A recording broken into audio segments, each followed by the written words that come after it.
Live from KSAT 12, the Nightbeat starts right now. Stolen again. A pest control company has its vehicle taken for the second time in less than a month, and it is not to fight bugs. Why the business and its customers are getting more frustrated.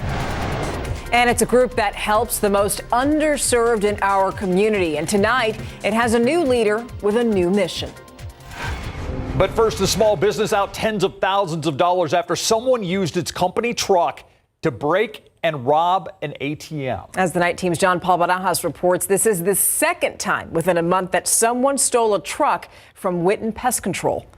As San Antonio police taped off this scene Tuesday morning, officers informed Patty Witten that her company's truck was used to break and steal money from this ATM and then abandoned just around the corner. Complete shock. Oh my gosh, this is not happening again. It's the second time the Witten Pest Control truck has been stolen in weeks. Last month, the truck was stolen. Witten got it back, but without a catalytic converter. It's way bigger and way more than having the vehicle stolen. You know, in our job, our spray equipment, Witten's company only has 4 technicians and 4 trucks. Each technician has about 10 appointments a day. We lost 10 yesterday. We lost 10 today. We're going to lose 10 tomorrow. And we will lose as many as we need to until we are able to evaluate the vehicle. Between cancellations, rescheduling, and damages from both thefts, Witten says her business has lost $14,000 to $15,000 in the last few weeks. You know, the hardest side of missing that business is those customers, new calls. And so when we tell them it's going to be 5, 7, 10, or 15 days before we can get there. And so that is a huge loss for us and new customers. This big sprayer here can pretty much put a halt on a day. Witten tells us this won't put her out of business, but it will set her back 6 to 7 months. She has this message for those responsible. Please stop. This is enough. Please consider what you're doing. Please consider the fallout of other human beings. I think I missed. I think that's it. San Antonio police are still looking for suspects in both cases, and they're not sure if it's the same suspects involved in both thefts. As for Witten, she is now using air tags on her trucks so she can track them if this happens again. At Public Safety Headquarters, John Paul Barajas, KSAT 12 News. I still ask myself what life would be like if my dad were still here, which is a question that can no longer be answered. It broke my heart, my spirit, not to be able to get one of mine out. Scott is a hero, and he always will be. So with that being said, I want you to apologize to my wife, kids, and family, as well as the Deans, the Vasquez, for what you have put us all through. Emotional stuff. And these right here that you're looking at, they're not just flames. This was the last fire that a San Antonio firefighter fought because he died battling those flames. And that's why it was so emotional, as you just heard today, in court for some of his colleagues. Yeah, the fire was no accident. It happened back in 2017 at a gym in the Ingram Square Shopping Center. That's where it started. San Antonio Fire Chief Charles Hood said it was one of the most intense he has ever seen. This man, Scott Deem, a firefighter who went into that burning building and was killed while trying to get control of the blaze. And this man, Iman Johnson, was the one who set that fire. He was sentenced to 30 years in prison today after accepting a plea deal. Now, there was not a dry eye in court today as Deem's family and friends spoke directly to Johnson. And that list of people included Scott Deem's daughter, fellow firefighter Brad Phipps, and Chief Hood. That has never happened in the history of this department since 1891. We have never lost a firefighter in a building and we had to go defensive. That was a huge defeat for us. I have to forgive you so I can free myself of this anger. I have to forgive you, but I will never, ever forget. Iman Johnson expected to go to trial this September on several charges. However, Bexar County District Attorney Joe Gonzalez says the families involved were willing to accept today's 30-year plea deal. To other news now, and a Texas judge will decide whether to amend the state's abortion ban for medical emergencies. State law includes an exception for doctors to save the life of a mother. But a lawsuit is seeking clarification in all that. The Center for Reproductive Rights asking for a, quote, remedy applied to patients whose life, health, or fertility is at risk from an emergent medical condition, end quote. 3 women testified today about the reasons doctors deemed their pregnancies non-viable, but said they could not perform an abortion due to the ban and how they say that decision put their lives at risk. State attorneys argue the plaintiffs are dissatisfied with the medical care they received. Testimony expected to continue tomorrow. Now, new tonight, the Department of Justice says that it's assessing the situation along the border.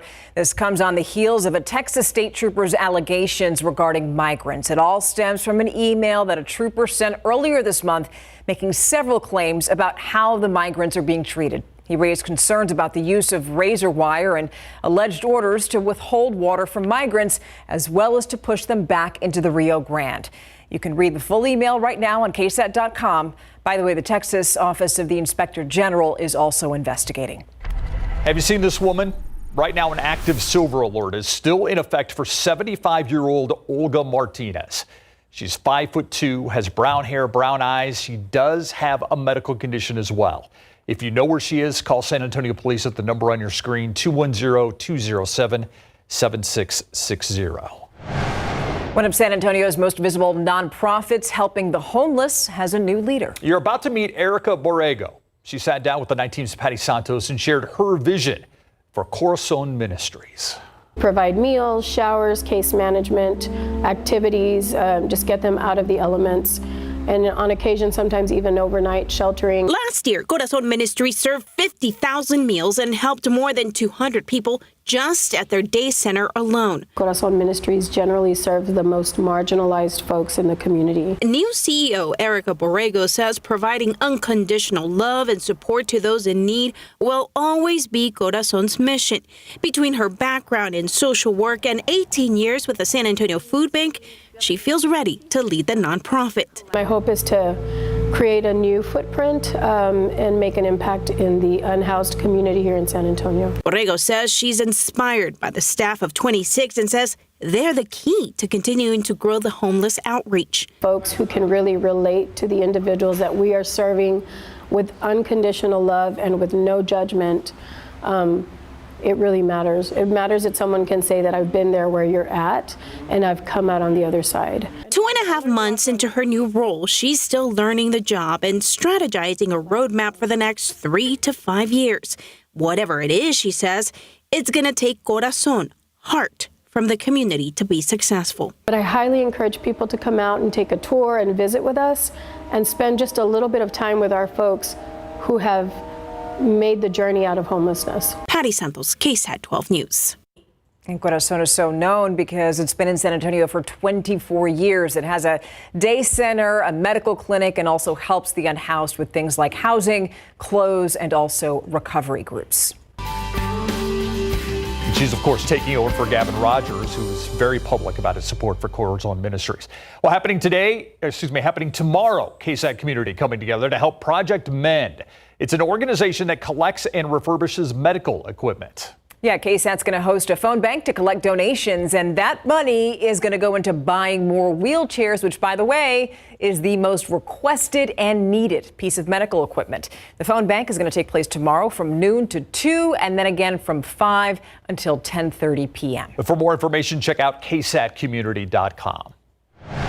Never too early to start saving, and several local students got the opportunity to do just that. This was the scene earlier today at the Frost Bank Tower downtown, part of the Attend, Achieve, and Win, sponsored by Frost Bank, the SAISD Foundation, and Cavender Toyota.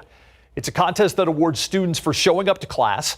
19 students and their families given $500 in the form of a savings account. When students save for college, whether that's an industry or trade school or a 4-year institution or 2-year institution, they are more likely to go and to succeed. And so that's our plan. 20 other families getting $300 Frost Bank gift cards for their students' stellar attendance during the last 9 weeks of the school year. For 20 years, the AT&T Center has been the home of the San Antonio Spurs, a building that saw Spurs legends and also multiple championships. But now there's buzz over the silver and black potentially moving to a downtown venue. And while lots of fans have said that they would support a move to a new area, there are some, especially on the east side, who feel differently. It brings people here to kind of see what's going on over here on the east side. So it will be a travesty.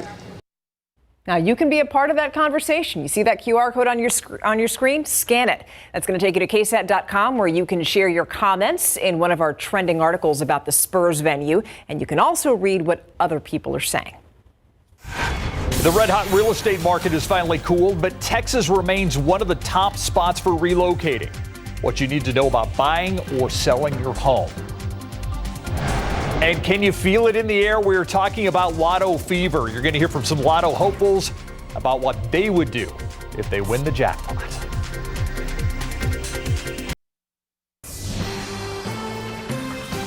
So finally, the real estate market is easing up some. Real estate agents say that home prices are holding steady. However, if you look at those numbers, they're still higher than they were a few years ago.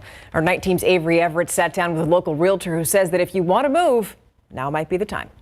So we have a living area here. Every house on the market may look a little different. More formal dining out there, and then in here you have a more casual environment. But something here in San Antonio stays the same. $1 million in California is a whole lot different than $1 million in San Antonio. Since the start of the COVID-19 pandemic, we've seen the real estate market heat up and then start to cool down. But based on new data on Google searches, we're seeing that buyers want to move to Texas, and that number isn't small. We're closing at the end of the month. David Anderson has been selling houses in San Antonio for years. He says low cost of living and no state income tax are bringing buyers to Bexar County. The buyers and sellers can say, it still is a strong market. This home that's now under contract had an asking price of $500,000. Located in the northeast side near Government Hill, it's set to sell by the end of this month to out-of-state buyers. And Anderson says his sellers are walking away happy. It's still a seller's market. So we're actually in a better position now than we were in 17, 18, 19. Anderson says the market looks a lot like it did before the pandemic, bringing some relief to home buyers with the back-to-back bidding wars now slowed down. So this house has been on the market about 45 days. It is long for what people are used to. But in Texas, high interest rates and high home prices are here. The home appreciation, the prices are going up so rapidly. They're still continuing to grow. Any benefit that you would gain from waiting on your interest, you lose on the increase in the price of the home. Hundreds of houses are on the market. Costs you more to wait. But they may not be for long, with Texas top of mind for buyers across the county and the country. Avery Everett, KSAT 12 News. Now, the Texas real estate source shows that properties in some San Antonio zip codes have gone up more than 200% since 2016. If you want to see if your zip code or your home has a zip code that's on that list, head on over to our website, KSAT.com.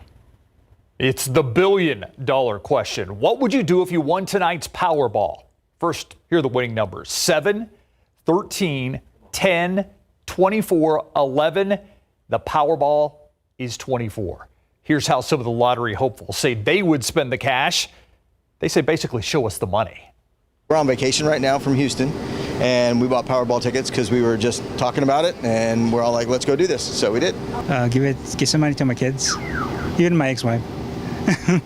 Go vacation. I'd leave somewhere, go to Guam. I don't know. One day I'm going to sell that winning ticket here. I am. We can all dream. That one guy said he'd give his ex-wife some money. It's a nice man. Yeah. Do you have any thoughts on that? Maybe it just didn't work out. All right. All right, 90 degrees out there, and we are in a streak right now that could be record-breaking, Adam. Yeah, I do think it's going to be record-breaking in the days ahead, and we're going to get to that in a moment where we stand on this 100-degree-day streak. But I also want to let you know that Saharan dust is not all that far away. Let's take a look at the computer model here. Not much overhead right now, and we're not going to have any really over the weekend. It's next week. Notice Friday into Saturday, that big plume moves from the Atlantic into the Gulf. And then by about Tuesday evening of next week, we can expect that plume to clip San Antonio and parts of south central Texas. This will be some of the most noticeable Saharan or African dust that we've had so far this year. I do think it's going to be in moderate amounts is what we're expecting with that African dust. High temperature today, 104. That's 2 degrees shy of the record today. The average, of course, 95. 12 consecutive 100-degree days. That's our streak that we're at right now, including today. Notice the record. That's 21. I do think a week from this coming Saturday, we have high odds of actually breaking that record streak of consecutive 100-degree days. Highs across the state. El Paso, 111. Dallas, 105. San Angelo, 107, the high temperature. You can see the heat high well established over the southern U.S., desert Southwest, and of course, even here throughout all of Texas, being influenced by that high. Now, the active weather is around the edge of that high, and that's where we have the storm track, basically from Utah eastward to Colorado, parts of the Central Plains, and then down toward Memphis. That storm track is going to shift a little bit in the days ahead, and I do think our door will be open a little bit for a few disturbances. It just doesn't favor much in terms of rain chances for us. Notice by Thursday, Friday, that's when our heat high is really elongated across the southern U.S., actually splits a little bit. Then it reestablishes itself over the western U.S., and that's where it's going to be centered. Still going to be influencing our weather. Triple digits, still likely around here, but it's going to mostly be pressing on down on the desert Southwest. But this right here, that northerly flow aloft, that opens the door for any potential disturbances to move our way. Unfortunately, just doesn't look like we'll have much to work with. So now our rain chances are down to 10% Saturday and Sunday. That's it. Don't count on anything, unfortunately. Tomorrow we'll start the day at 77 degrees. By noon we're 93, 103, the high temperature at that southeast wind at 10 to 15. Here's a really interesting and important part to our forecast. Every day going forward here, we're going to have a really humid start. So very muggy early in the morning. Dew point is 74 at 8 a.m. But by the afternoon, that dew point drops down into the upper 50s. That drier air aloft is mixing down. This is not what we had throughout all of June and even early July. This is good because it really helps keep the heat index in check. 104 in Castroville tomorrow. It may feel up to 106. So we don't have the oppressive heat index values that we had in weeks past. Low 100s, that's the going trend. Anywhere between about 102 to 104 for high temperatures through the weekend into next week. And again, I think a week from Saturday, I'd bet on the fact that we will break that streak of consecutive 100-degree days. All right. We'll hold you to that. Thank you. You know, you have friends over, you want to show them around your new home. Yeah. Or, you know, new friends, show them around your Dome Suite Dome. Yeah, your Alamo Dome, right? Yeah. So AAC Commissioner Mike Oresco, he's in town for a couple days, hanging out with UTSA Athletic Director Lisa Campos, getting a tour of the Alamo Dome. So we're going to talk more about this coming up. Plus, the first place Texas Rangers, absolutely red hot since the All-Star break, coming up. Now that UTSA has officially joined the American Athletic Conference, AAC Commissioner Mike Oresco is in town to visit the Alamo City. This afternoon, he stopped by the Alamo Dome along with UTSA Vice President for Intercollegiate Athletics, Lisa Campos, to meet with the media. And we asked Lisa, what does she hope to accomplish by moving UTSA to the American? First of all, we know that just given the national exposure we're going to have through our media rights deal, through the profile of the American, it's going to help increase and enhance the profile of the institution, of the athletics program. We're going to have brand recognition. We're going to have national visibility and exposure. We're going to have access to more Texas rivalries and Texas matchups. Like I said, it's going to help us get, a pathway for more revenue generation. And so just a lot of exciting things that being in this conference is going to provide us. We are a little over 6 weeks away from UTSA kicking off its 2023 campaign and very first season in the American Athletic Conference. Head coach Jeff Traylor is entering his fourth season with UTSA, and he's turned them around, going 30-10 overall and winning back-to-back Conference USA championships. This season, his schedule features 2 Friday night home games at the Alamo Dome. Friday, September 15th versus Army, and Friday, November 17th against South Florida. Earlier this week, while talking with the media at the Texas High School Coaches Association Coaching Convention in Houston, he was asked about those two Friday night games that will go straight up against high school football. I hate it. I'm against it. I can tell you it's not good for us, because I can tell you what's going to really happen. What's going to really happen, they're not going to be at the Roadrunner game on Friday night. They're going to have their phone at Smithson Valley and Cibolo, and they're going to be watching the Roadrunners on Friday night, and they're not going to be in the Alamo Dome. Now, that ain't good for the Roadrunners. I'm worried about us. I get it. Y'all worry about Texas high school football. I am too. But it's not good for anybody, in my opinion. We need to stay off Friday nights, and because that's what it's going to really look like. I'm not teasing. They're going to be at Smithson Valley with their phone, watching the Roadrunners on their phone, instead of filling that Alamo Dome up where I need them. The Roadrunners kick off the season Saturday, September 2nd at the Houston Cougars at 6 p.m. And the Texas Longhorns will kick off the new season at home Saturday, September 2nd with Rice at 2:30 p.m. And then week 2, we'll see the Horns travel to Tuscaloosa to face Nick Saban and the Alabama Crimson Tide. A big-time matchup for the Horns, who lost at home to Bama last season 20-19 when the Crimson Tide kicked the game-winning field goal with 10 seconds to go. Horns quarterback Quinn Ewers was knocked out of the game with a shoulder injury at the end of the first quarter. This week at SEC Media Days, Saban was asked about the Horns heading to Bryant-Denny Stadium for the rematch. Well, I can't evaluate their readiness to play in any game. I don't coach their team. I think Sark's a great coach, and I think he'll have them ready. But I think Texas has a lot of players back from last year's team. Obviously, it was a really close, tough game. Last year when we played that game, I think they're doing an outstanding job of recruiting. They're doing an outstanding job of developing the players on our team and on their team, and it's going to be a real challenging game, no doubt, because they have a lot of starters back and they have a lot of experience coming back and experienced quarterback. So we expect them to have an outstanding team. Texas will play at Alabama Saturday, September 9th at 6 p.m. And Bama is favored by 7 points, and that is in week 2. Rangers looking to sweep the Rays after the break. The World Series champion Houston Astros closing out their short 2-game series at the Rockies this afternoon. Top of the 6th inning, bye-bye baseball. Chas McCormick to left center field. 2-run touch 'em all, and the Astros are cruising along 4-0. Houston wins at 4-1. Up next, a 4-game series at the Oakland A's starting tomorrow. Now the Texas Rangers pulled out the brooms against the Tampa Bay Rays. Bottom of the 8th, Rangers leading 2-0 when Jonah Heim goes deep to right field and gone. 3-run shot to make it 5-0 Rangers. His 14th homer this season, and the Rangers win 5-1, improving to 6-0 since the All-Star break. They're off tomorrow before hosting the Dodgers for 3 straight. All right, thank you, Larry. You got it. And we'll be right back.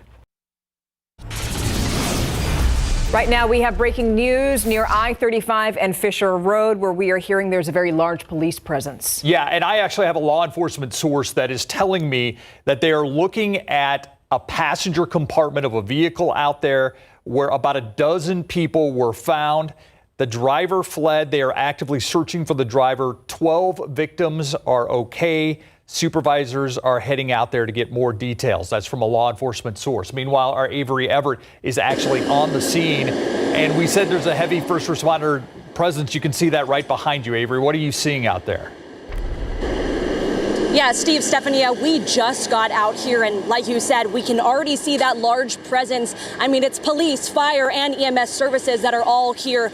We don't know anything official right now, but I want you to take a look right behind me of everything that you can see going on. We can see crews searching and talking to a couple of people. We see about 4 fire trucks, and then we see Bexar County Sheriff's Department is out here. Like you said, we don't know what exactly is going on, but we are working to figure out what exactly happened here.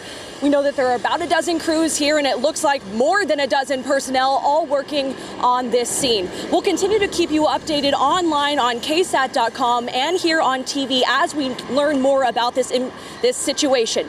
Reporting live here, I'm Avery Everett, KSAT 12 News. Thank you. We know that that's a large industrial area. The Amazon facility is near there. Please stick with us for updates. Good night.